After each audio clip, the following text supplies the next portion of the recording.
नमस्ते। आप सभी से अनुरोध है कि कृपया हमारी चैनल को सब्सक्राइब करें, वीडियो को लाइक करें, शेयर करें। याद रखें, आपना के प्रोडक्ट्स नीचे डिस्क्रिप्शन में हैं, वहाँ से आप बहुत सारी विंटर क्लोथिंग्स ले सकते हैं। और याद रखें, the Pune Deccan summit of Jaipur dialogues 8 फरवरी 2025 रजिस्ट्रेशन का लिंक नीचे दिया हुआ है। बांग्लादेश के कंगलों की हालत बड़ी ख़राब है। 2-3 चीज़ें एक साथ हो गई हैं। इस समय यदि आप जाएँ बांग्लादेश के जो पेपर्स हैं, उनके जो ऑनलाइन पोर्टल्स हैं, उन पर आप देखेंगे तो वहाँ ज़बरदस्त रोना-धोना चल रहा है। रोना-धोना ये चल रहा है, वो कह रहे हैं कि साहब देखिए जनवरी में हमारे 15 लोग घुसपैठ करते हुए बीएसएफ ने मार दिए। जनवरी में। जबकि पिछले पूरे साल में, पूरे 2024 में केवल 24 मारे थे। तो अगर इस तरह से देखा जाए तो साहब कि ये इन्होंने 1 महीने में उतने मारने वाले हैं जितने इन्होंने पूरे साल में मारे थे। तो इसलिए जो कंगलादेश है, कंगलादेश के हमारे जो कंगले भाई-बहन हैं, वो बहुत कष्ट में हैं। वो कह रहे हैं इतने नहीं मारे जाने चाहिए। अरे भाई, एक तरफ तो तुम ये कहते हो कि इतने नहीं मारे जाने चाहिए और दूसरी तरफ जो है तुम वहाँ पर तुम्हारे जो बांग्लादेश वाले जो गार्ड्स हैं, वो क्या नाम है उनका बीजीबी या जो भी है बांग्लादेश अ, गार्ड्स हैं या क्या हैं, पता नहीं मुझको। पहले तो बीडीआर हुआ करता था बांग्लादेश राइफल्स, लेकिन बाद में फिर उन्होंने एक बार विद्रोह किया तो फिर उसको डिसबैंड करके दूसरा बना दिया गया। बॉर्डर गार्ड्स, हाँ, बांग्लादेश बॉर्डर गार्ड्स बीबीजी या हुँ। तो ये जो बॉर्डर गार्ड्स हैं, उन्होंने 2 दिन पहले बीएसएफ को यानी भारत को वहाँ फेंसिंग जो अपने क्षेत्र में बना रहे हैं, कोई बांग्लादेश के अंदर नहीं बना रहे हैं, अपने क्षेत्र में जो फेंसिंग बना रहे हैं, इसमें फेंसिंग का कार्य जो है वो बहुत टॉप प्रायोरिटी पे लिया हुआ है इन्फिल्ट्रेशन रोकने के लिए। तो वो जो फेंसिंग लगा रहे थे वो 3 जगह साहब बताइए आप 1 जगह नहीं 3 जगह मालदा में, कूच बिहार में और आपके बालूरघाट, हिली बालूरघाट जो क्षेत्र है वो सेक्टर वहाँ पर रोका, न केवल रोका बताते गोलियाँ भी चलाई, ऐसी रिपोर्ट है। और वे बीएसएफ कहती है कि साहब कि क्या है कि हमने शांति बनाए रखने के लिए और फिलहाल वर्क रोक दिया है। मिस्टर बीएसएफ तुम्हारा काम नहीं है शांति बनाए रखना। शांति जो है वो दोनों तरफ से बनती है और अगर उधर से 1 गोली चलाई गई है तो तुमको 10 गोली चलाई जानी चाहिए। ये वही प्रोटोकॉल है जो कि वेस्टर्न सेक्टर में फॉलो किया जाता है। लेकिन ये प्रश्न अवश्य है कि वहाँ पर रोना-धोना मचा हुआ है कि साहब आप अब तो जाने ही नहीं देते, गोली मार देते। अभी कल ही आ गया साहब कि एक व्यक्ति के किसी की गोली मार दी, वो क्रॉस करने की कोशिश कर रहा था। और आज तो एक मीम भी चल रहा है। अब मीम मुझे पता नहीं वो सच्चा है कि झूठा है, उसमें दिखाया जा रहा है कि साहब 4 बुर्का नशीन जो हैं, वो फेंस क्रॉस करने की कोशिश कर रही हैं। अब वो अपने बुर्के में कैसे क्रॉस करेंगी भई? अगर फेंस क्रॉस करना ही है तो बुर्का तो उतारना ही पड़ेगा। बुर्का उतारो, टाइट फिटिंग जीन्स वगैरह पहनो और उसके बाद फिर कोशिश करो उसको क्लाइम्ब करने की। बुर्के में तो क्लाइम्ब ना होगा भाई, बुर्का ही फँस जाएगा और बुर्के के साथ-साथ और भी चीज़ें फँस जाएँगी, फिर दिक्कत हो जाएगी। और सामने जो है वो त्रिपुरा की 2 लड़कियाँ हैं, वो उसका मीम बना रही हैं। ये अब चल रहा था खैर मुझे लगता है कि वो थोड़ा-सा मज़ाक में ज़्यादा और सीरियस कम है।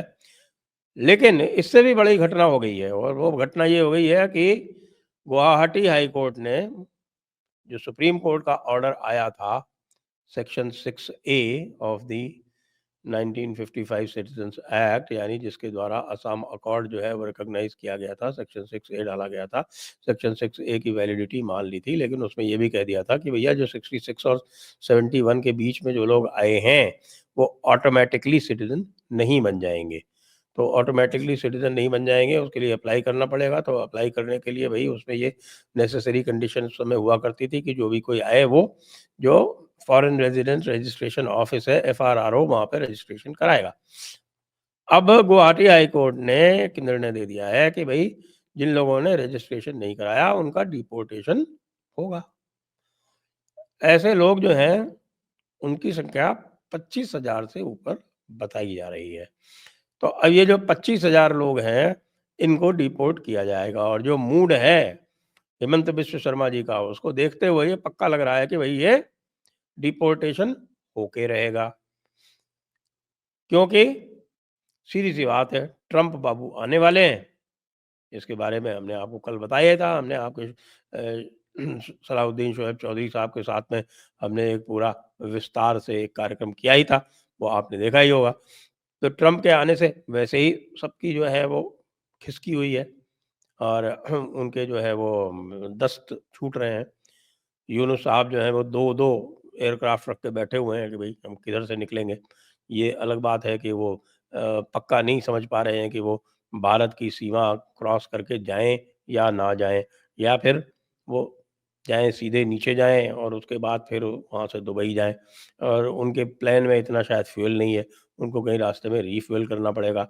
भारत से जाने में डरते हैं कि भारत में पता चला कि उनको धर लिया जाए कहीं पे तो उनकी तो ये स्थिति है।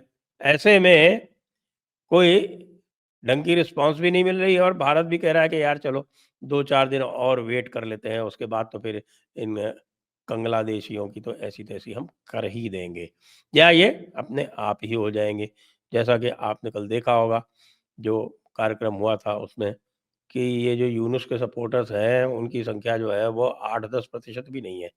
तो बाकी 90% भी इसी का इंतज़ार कर रहे हैं, इसी की प्रतीक्षा कर रहे हैं कि भई ट्रंप बाबू आएँ और वो इन जमात-ए-इस्लामी और जो टेररिस्ट वाले जो हैं, वो सारे इस वक़्त पूरे बांग्लादेश को बंधक बना के बैठे हुए हैं, उनकी ऐसी-तैसी करें। लेकिन इससे हमें बिल्कुल ये किसी भी तरह से ये भ्रम में नहीं रहना चाहिए कि बांग्लादेश का जो वो पूरा समाज है, वो पूरी तरह से इस्लाम की चपेट में आ चुका है। इसमें भारत की भी एक कमज़ोरी है, क्योंकि हमारे लोग जो हैं वो नैरेटिव पे विशेषकर जब कांग्रेस चल रही थी, तो उस समय तो वो दूसरों के नैरेटिव पे चलते थे। अपना नैरेटिव उन्होंने बनाने का कभी प्रयास इसलिए भी नहीं किया कि वो जो भारत का प्राचीन विमर्श, प्राचीन नैरेटिव जो हमारी प्राचीन विरासत है, उसको उन्होंने कभी अपना माना ही नहीं, उसको उन्होंने कभी ओन अप किया ही नहीं। तो वो तो इसी चक्कर में पूरा का पूरा बांग्लादेश जो है वो इस्लाम की भेंट चढ़ गया। चाहते उसे तो उसको जो सांस्कृतिक राष्ट्रवाद था, उसको बांग्लादेश का जो विभाजन हुआ उसी सांस्कृतिक राष्ट्रवाद के कारण हुआ। उस सांस्कृतिक राष्ट्रवाद को यदि भारत चाहता तो उसके नैरेटिव को सपोर्ट करके और उसको जीवित रख के और उसको थोड़ा-सा वाइब्रेंट बना सकता था, लेकिन नहीं बनाया। इस चीज़ पे तो कभी काम हुआ ही नहीं। ये तो अब जाके हमारे जैसे लोगों के या बहुत सारे और जो लाइक माइंडेड लोग हैं, उन्होंने मिलके यह बीड़ा उठाया है। भारत सरकार की तरफ से कुछ हो रहा हो, तो वो आप मत सोचिएगा, कुछ भी नहीं हो रहा है। 1-2 इंडिविजुअल एफर्ट्स हैं, योगी आदित्यनाथ जैसे वो कर रहे हैं। थोड़ा बहुत मोदी जी उसपे हाथ लगा देते हैं, कभी-कभी, सदैव नहीं। बाकी तो ऐसे ही मामला है। संगठन है, हमारा पूरा संगठन कहते हैं कि साहब बहुत बड़ा संगठन है, विश्व का सबसे बड़ा संगठन है, वो सब ठीक है, लेकिन जो संगठन के जो उद्देश्य होने चाहिए, भारतीयता, राष्ट्रीयता, सांस्कृतिक राष्ट्रवाद, इस सबको जीवंत बनाने के लिए उसका अभाव अभी भी दिखता है। और ये बांग्लादेश का जो ये स्थिति बनी है, उसमें एक कारण भी है। लेकिन जो ट्रंप वाली बात है, उसमें एक और साहब मामला जुड़ गया है।